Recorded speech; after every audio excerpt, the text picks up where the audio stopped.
Hey there, welcome to Life Noggin. Sound is a beautiful thing. It's what allows us to listen to music, communicate verbal language, and hear birds chirping on a summer morning. I love all of those things except the birds because they wake me up. But how are we able to hear all that? What is it about our ears that allows us to hear? To answer that, first we need to discuss the physics of a sound wave. These are longitudinal waves that travel through a medium, and therefore there is no sound in a vacuum like space. Sorry, Star Wars. But simply put, sound waves are variations of pressure caused by some type of vibration, like an oscillating violin string or the vocal folds that vibrate as you speak. These pressure variations can be modeled by a sine wave, where the peaks represent increased pressure and the troughs represent decreased pressure. To visualize that, let's think of a slinky. If you and your friend hold the ends and you move your hand back and forth, the areas where the slinky is compressed represent areas of increased pressure called compressions, and the areas where the slinky is stretched represents areas of decreased pressure called rarefactions.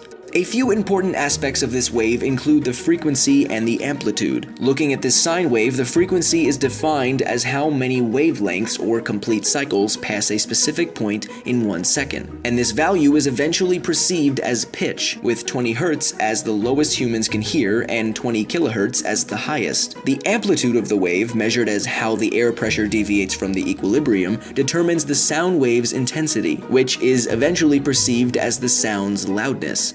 And this is usually represented by the nonlinear decibel scale, where a normal conversation is around 60 decibels and a rock concert is around 120 decibels. But for all you rock fans, keep in mind that the threshold of pain occurs around 130 decibels. You definitely don't want to get too much higher than that. But anyway, now that we know all of this, we can finally move on to what happens in the ear. Let's begin with the part we see, called the pinna. It collects the sound waves and sends it into the ear canal where the sound is amplified. And fun fact, this is where earwax forms, coating the ear canal to moisturize it, fight off infection, and help keep debris from getting into your inner ear. And if you're Shrek, it also allows you to make candles. Gross. But once the sound wave passes through the ear canal, it reaches your eardrum or tympanic membrane. This transfers the wave's vibrations through the tiny bones called the ossicles, eventually reaching the inner ear. From here, we have two main structures: the semicircular canals, which are in charge of balance, and the cochlea, which is what we really care about. See, this is essentially your body's microphone, converting sound pressure waves into electrical impulses that are eventually sent to the auditory nerve and then to the brain. And this transition occurs in the organ of Corti, which sounds way too royal to be a body part. Anyway, this sits on top of the basilar membrane and contains up to 20,000 tiny hair cells. And the place among this membrane where the most hair cells are excited determines the pitch of the sound. Lastly, as the signals pass through the auditory nerve, they reach various areas of the brain like the auditory cortex, and voila, you can hear.